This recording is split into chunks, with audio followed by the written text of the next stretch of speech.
እነዚህ ሽማግሌና አሮጊት ያሳዝኗችሁ አራዛዝኗችሁ ትናንት ደስታ ዛሬ ያዘን ትናንት ደስታ ዛሬ ያዘን አረ ይፈራረቅባቸዋል ይጎዳሉ እድሜ አለ አንዳንድ ተቋዳኝ በሽተኛ አለ እንዲህ ነው የምታስቡት ምን ነው አምስት አግብተሽ እኮ እሽክምክምክም እስትይ ነበር እኮ ምን ነው ሳትደግሚው አሬ ቋጥረው ማለት ነው አርሰናል አይደለም ዩናይትድ ነው እንደ አራተኛ የመሆን ስግብግብነት እንዴ የት ሄድባችኋል ቶፕ 5 ላይ መግባት እንዲቋጠሩ ወይኔ ሺቦ ተዝረክርከሻል አቅቶሻል በቃ አቅቶሻል ገና ከአንድ ባዶ ጀምሮ ነው የቋጠርኩብሽ የታባሽ አሁን አርፈሽ ስድስተኛሽ ላይ ትደላደያለሽ አረ ምን ምሽት ነው አረ ወይኔ እዚህ ሰውዬ እዚህ ቅሌታም ሰውዬ ነገር እንደው ግራ ገባኝ ዘንድሮ ሚዜም ላትሆን ነው ማለት እኮ ነው አንተ እኛን ሚዜ ብለህ ስም አውጥተህ በቃ ዘንድሮ ለሚዜነትም ላትበቃ እኮ ነው ወገን እንዴ ለጠፉ እኮ አይደለም ለጣጠፉማ እኔ በእውነት ድሮ እንደዚህ የተከበሩ ምናምን ኖት እኮ እሱ እኮ ግን አሁን ምንድነው ቅሌታም ሽማግሌ እያሉት ነው ቲፎዞ እንዳለ ምክንያቱም ተርፌ ተሻሻለች እኮ ዘንድሮ ተሻሻለ ሶስት ተከታታይ ጨዋታ ጥላሽ ሄደች እሷ አንተስ አምስት ተከታታይ ምን ተገቢ ነው ወይ ይሄ የተከበሩ የሚለውን ትቶ ቅሌታም ሽማግሌ ወደ ማስፋዳ ሄድቦትም ወይ ነው እኔ እኮ አክብሮታለሁ እኮ እርሶን እኔማ አክብሮት የምልኝ ነው አረ ወገን እንደዚህ ቡድን ድረስለት እንዴ አረ እያፈካው ነው ግን አንድ ማደንቀው ነገር የሳላጎል ምን አይነት ኮንትሮል ነው ምን አይነት ጎል የምሬ ነው ማለት ማለት በመሸነፍ ውስጥ የተገኘ ምርጥ ጎል አይ መቻቹ ጀማ እንዴት ነው ምን ዘልቀው እንዴት ነው አምስተኛ ተከታታይ ጨዋታችን ነው የት ነው መሄደው ነው በዚህ በደረቀ ሌሊት የት ነው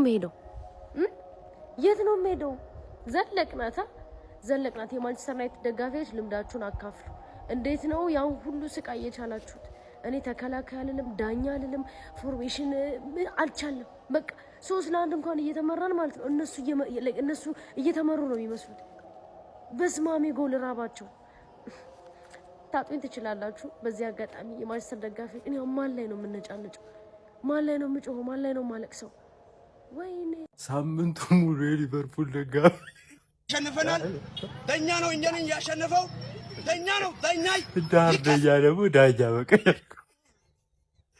ሌላው በገንዘባችሁ አትመኩ ገንዘብ ጠፊ እንዳት በጣም ሰው እኮ ስንት ስራ ይሰራበት የሆነ ቢዝነስ ቢጀምር እኮ አውቂቷ ተቀበለሽ አንቺንም ደርቤ ጮትልሻለሁ ዝም ብሎ መለጥለጭ እማማ ይከባሉ እንጂ እንዴ ምነው ከዳፍ ነው ሁሉም ካልደረሰው ከመሞቴ በፊት አሉ አየሽ መጀመሪያ ሰውን አፈላሽ ጊዜ ጌታ አሁን እንዲህ ወደ ታች ነው ማለት እንዲህ እንዳልፈሳብሽ ዱቄት አረ ወገን ሊቨርፑል ላይ ምን እየተፈጠረ ነው ያለው በ9ኛ ሳምንት እንግሊዝ ፕሪሚየር ሊግ ጨዋታ ንቦቹ ብሬንትፎርዶች ቀያዮቹ ሊቨርፑሎችን አስተናግደው 3-2 በሆነ ውጤት ማሸነፍ ችሏል በዚህ ጨዋታ ላይ በብሬንትፎርድ በኩል ኦታራ እንዲሁም ደግሞ ሻድ 45ኛው ደቂቃ ላይና 5ኛው ደቂቃ ላይ ባስቆጠሯቸው ጎሎች አማካኝነት 2-0 ሲመሩ ከቆዩ በኋላ ሊቨርፑሎች የመጀመሪያው አጋማሽ ሊጠናቀቅ ሽርፍራፊ ሰከንዶች በሚቀሩበት ሰዓት ላይ በኪርኬዝ 2-1 የሚያረጋቸውን ጎል በማስቆጠር ተስፋ ሰጪ የምትባል ጎል መሆን ችላ ነበር ነገር ግን ከሁለተኛው አጋማሽ መልስ ቲያጎ 60ኛው ደቂቃ ላይ ቨርጂል ቫን ዳይክ በሰራው ጥፋት ምክንያት ፔናልቲ አግኝቶ ማስቆጠር ችሎ ብሬንትፎርድ 3-1 መምራት ቻለ ታዲያ በድጋሚ ጨዋታው ሊጠናቀቅ 89ኛው ደቂቃ ላይ ሙሐመድ ሳላ ለሊቨርፑል ግብ አስቆጥሮ 3-2 ማድረግ ችሎ ነበር ነገር ግን ከዛ በኋላ ሊቨርፑል ወደ ጨዋታው የሚመልሳቸው ጎል ማስቆጠር ተስኗቸው በብሬንትፎርድ 3-2 አሸናፊነት ተጠናቋል በዚህ ጨዋታ ላይ ዳምስ ጋር ለሸድ ያደረገለትን አሲስት ከየትም ፈልጋችሁት በጣም የሚገርም አሲስት ነበረ በሊቨርፑል በኩል ግን ነገራቶች በጣም አስደንጋጭ ናቸው በአውሮፓ ቻምፒየንስ ሊግ ፍራንክፈርትን 5-1 አሸንፈው መጥተው በፕሪሚየር ሊግ የተሻለ ነገር ያሳዩናል ብለን ስንጠብቅ በሊጉ ለአራተኛ ተከታታይ ጨዋታ እንደተሸነፉ እየተመለከተን እንገኛለን። እነ መሐመድ ሳላ ጎል ያስቆጥሩ እንጂ በጨዋታ ላይ የነበራቸው ፐርፎርማንስ ጥያቄ የሚያስነሳ ነው።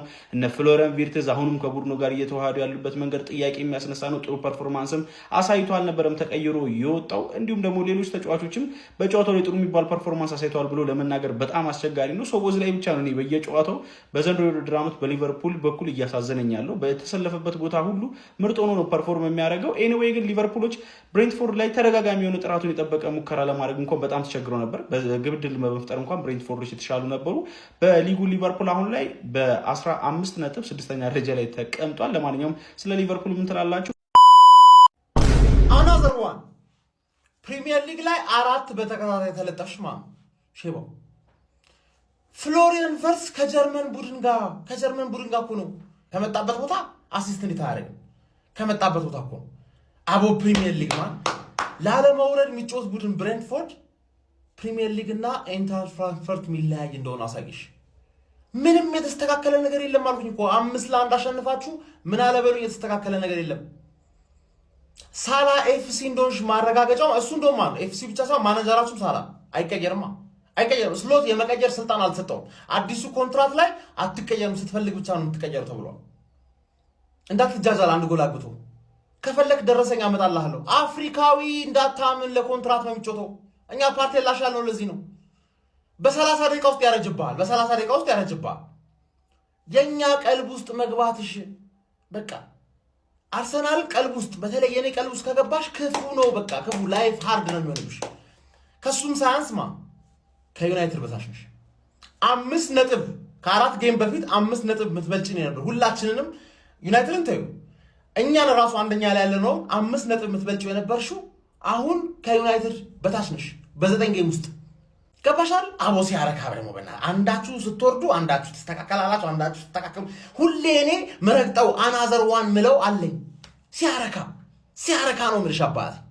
ኮፒ ሊንክ አድርጋው ያራድዬ ልጅ ሳላ ኤፍሲ ሳላ ሳይችል ደግሞ ማነው ኖ ኤፍሲ ነው። በቃ ስሎት አውት ነው።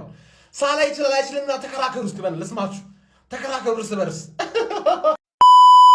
በጌሾ ወቀጣ ሊቨርፑል ላይ ተጀምሯል። አራዳ ልጆች ማለት ነው። ያገኙ ክለቦች ሁሉ እየቆነጠጡ እየተኮራኮሙ ሜር ከጀመሩ ሰንበትበት ብለዋል። በሚያስገርም ሁኔታ ሊቨርፑል ከ4 ጨዋታዎች በፊት ፕሪሚየር ሊጉን በ5 ነጥብ ይመራ ነበረ ማለት ነው። አሁን ግን በ7 ነጥብ ልዩነት ነገ አርሰናል የሚያሸንፍ ከሆነ ተመርቶ ወደ 6ኛ ደረጃ ዝቅ የሚል ይሆናል ማለት ነው። በሚያስገርም ሁኔታ ይሄ እግር ኳስ ነው።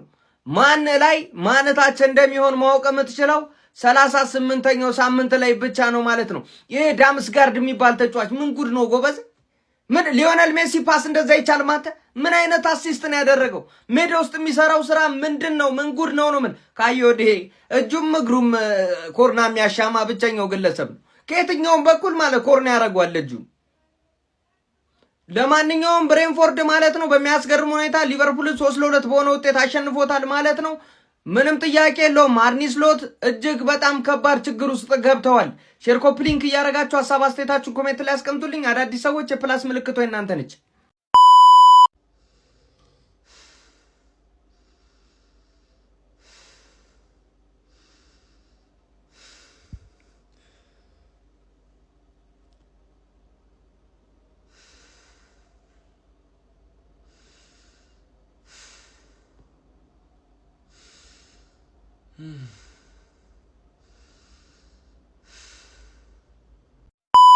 ዲቤክን ጥሩልኝ የምታውቀው አንድ የሊቨርፑል ደጋፊ እንዳይቀር ኮፒ ሊንክ ሪፖስት ሼር አድርገ ታደርስልኛለህ። አቻወጣችሁ ብለህ ሳክብን አይደለም። ሽንፈት ምን አይነት ስሜት ነው ያለው? እንዴት ነው ሽንፈት ብሎ ዲቤክና የሊቨርፑል ደጋፊ ሳቁ አይደለ? የሽንፈት ፌስቱላ ስሜቱ እንዴት ነው? 4 ተከታታይ ጨዋታ ይውላ የትራንስፈር ሪከርድ ሰብረ 4 ጨዋታ ፕሪሚየር ሊግ ላይ ሲሰጥ ስሜቱ እንዴት ነው? ከ6 ጨዋታ 5ቱን ሲሰጥ ስሜቱ እንዴት ነው? ሰጠት ማለት ነው። ከረፈፍ ወየ ሼባ ሲሰጠው እንደማየት ደስ የሚል ነገር የለም። እኛ ዲሉዥናል አይደለንም። በነገራችን ላይ የዋንጫውን አንድ ጆሮ ያዘን የአውሮፓ ምርጥ ቲም ምናምን ለጨውየው ልንል እንችላለን። ቶፕ 4 ውስጥ ከጨረስን በጣም ቆንጆ 6-7ኛ ከጨረስን ከ15ኛ 7ኛ የሚገርም ፕሮግረስ ነው ትሉን አይደለ? 7-6ኛ ከጨረስን ጥሩ ነው። ኤክስፔክቴሽናችንን አንሰቅልም።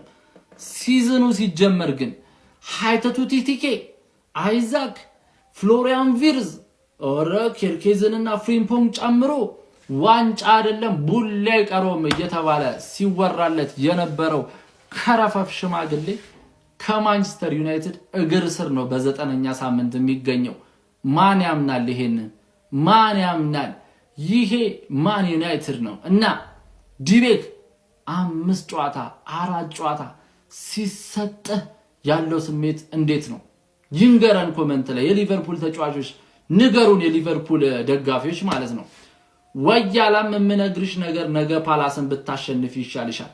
አስማት የወያላ ራስ ምታት እኔ እናቴ ትሙት ማንቼ ሲሸነፍ ማለት ነው ያመኛል። በቃ መበሻሸቅ ምናምን ስለሚያስጠላኝ ነው ዝም ስል እንጂ ማንቼ በዚሁ ከቀረ በየቤትሽ እያንኳኳው ነው ጨጓራሽን ምልጥልሽ። ነገ ብታሸንፍ ይሻልሻል። ለማንኛውም ቅዴ ማለት ይሄ ነው። በነገራችን ላይ ቀኑ ቅዳሜ ነው፣ ወጡ በቂቤ ነው። 3 ነጥብ በ3 ነጥብ ነው ዛሬ። ንጉሳውያን ማንቸስተራውያን የሃያሉ ቲም ደጋፊዎች እንኳን ደስ አላችሁ። ስጥት